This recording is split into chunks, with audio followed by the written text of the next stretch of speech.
Good morning kay YouTuber. Ayan, coffee break. Good morning mga kay YouTuber.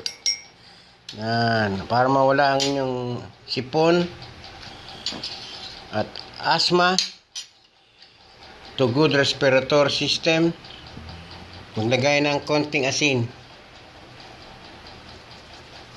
sa inyong kape. Yan, pwede na yan. Ayan, asin, salt. Ayan, asin. Iodized salt.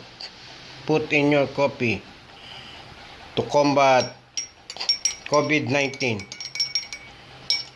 And your respiratory system is very good condition. Yan. Konting asin lang sa inyong kape. At tanggal lang yung sipon, ubo. Every morning, a little salt. Yan. Sigurado tigil lang yung sipon.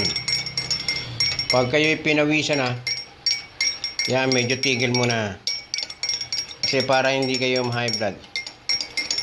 Pag sobrang daming asin, ma-high blood naman kaya. Yan.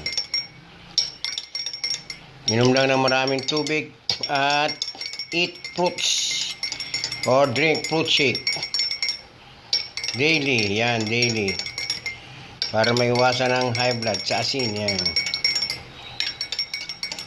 maganda naman ang yung respiratory, tigil lang yung sipon at asthma. Yan, a little salt,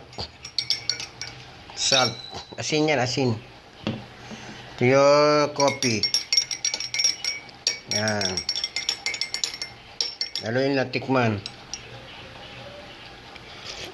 Ayan, okay na yan. Konti lang, huwag masyadong marami, para hindi ma-high blood. Yan,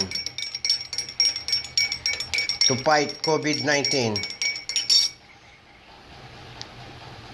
at nawala ang inyong sipon, ubo, at maging mabuti ang inyong respiratory tract system. Yan, makakahinga kayo na luwag. Lagay lang ng konting asin sa kutsarita, kasi may asukal naman tong kape. Bagay na bagay yan. Yan, inumin na natin. Yan. To fight, to combat COVID-19, the deadly bacteria. Yan.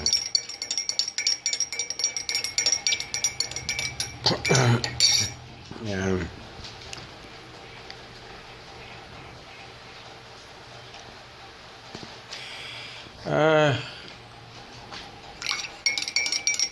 Yan. Thanks for watching mga ka-YouTuber.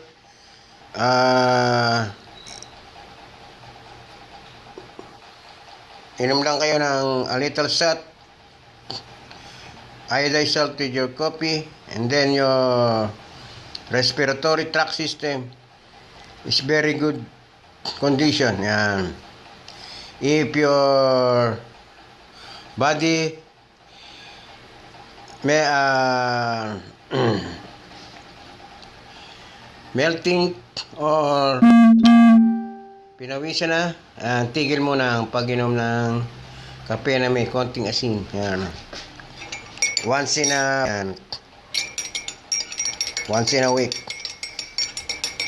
para hindi naman kayo ma-high blood. Yan, nakaka-high blood din ang sobrang asin. Okay, thanks for watching kay YouTuber. Follow my and subscribe my YouTube channel, Elmer Cleo. Thanks everybody.